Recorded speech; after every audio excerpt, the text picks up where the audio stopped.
So we're over at the Red Dog Ales. There's the bottling room. All the treats getting bottled. Ooh. And here we go.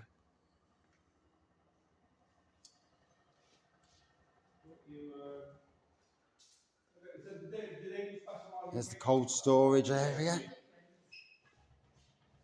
Look at that. Ooh. It's what you want.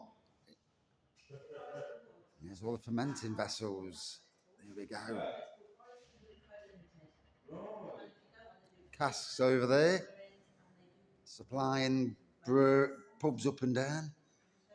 Old-fashioned fermenters there. They are. They're square ones. And there's a good fellow himself.